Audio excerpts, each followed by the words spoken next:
ఉన్నారు. వాళ్ళందరికీ నా విజ్ఞప్తి ఒక్కటే, ఈ తెలంగాణ రాష్ట్రంలో తెలుగుదేశం ఉండొద్దని కక్ష గట్టి ఆ పార్టీ నాయకత్వాన్ని దెబ్బతీసిన చంద్రశేఖరరావును బీఆర్ఎస్ ను సమూలంగా 100 మీటర్ల గోతి తీసి పాతి పెట్టినప్పుడే బీఆర్ఎస్ వాళ్ళు గద్దెలు దిగాలి, ఊర్లలో బీఆర్ఎస్ దిమ్మలు కూలాలి. అప్పుడే నందమూరి తారక రామారావు గారికి నిజమైన నివాళులు అర్పించిన వాళ్ళం అవుతాము. ఆ విధంగా మనము ముందుకు వెళ్లాల్సిన అవసరం ఉన్నది. బీఆర్ఎస్ ను బొందబెట్టాల్సిన బాధ్యత మన అందరి మీద ఉన్నది మిత్రులారా. అదే విధంగా రెండవ వ్యక్తి ఉచిత కరెంటును అందించిన వాడు.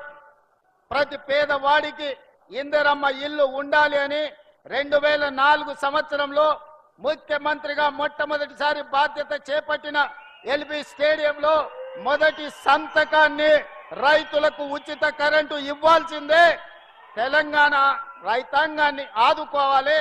కాలిపోతున్న మోటార్లు, పేలిపోతున్న ట్రాన్స్ఫార్మర్లను అన్నిటిని కూడా సరిదిద్దాలి అని ఉచిత కరెంటు మీద మొట్టమొదటి సంతకం పెట్టి ఆనాడు ఉచిత కరెంటు రైతులకు ఇవ్వడమే కాకుండా దాదాపుగా 1300 కోట్ల రూపాయల రైతుల బకాయిలను రద్దు చేయడమే కాకుండా వేలాది రైతుల మీద ఉన్న క్రిమినల్ కేసులను రద్దు చేసి మొదటి సంతకం పెట్టింది డాక్టర్ వైఎస్ రాజశేఖర్ రెడ్డి.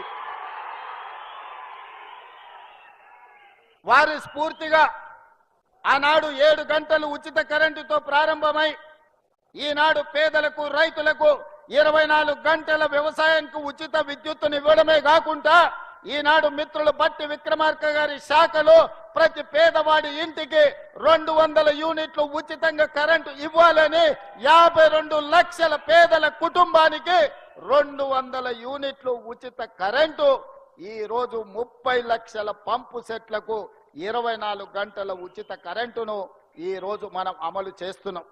ఆనాడు 2004 నుంచి 2014 వరకు 10 సంవత్సరాలలో ప్రతి పేదవాడికి తండాలలో, గూడాలలో, మారుమూల పల్లెల్లో ఇందిరమ్మ ఇండ్లు కట్టాలి, పేదవాడి ఆత్మ గౌరవాన్ని నిలబెట్టాలని 25 లక్షల ఇండ్లను ఆనాడు డాక్టర్ వైఎస్ రాజశేఖర రెడ్డి గారు యూపీఏ ప్రభుత్వంలో సోనియా గాంధీ గారు పేదలకు ఇండ్లు ఇచ్చారు. మరి తెలంగాణ వచ్చిన 10 సంవత్సరాలలో డబుల్ బెడ్రూమ్ ఇండ్లని మనల్ని ఊరిచ్చిండు. మీకెవరికన్నా డబుల్ బెడ్రూమ్ ఇల్లు ఇచ్చిండా అని నేను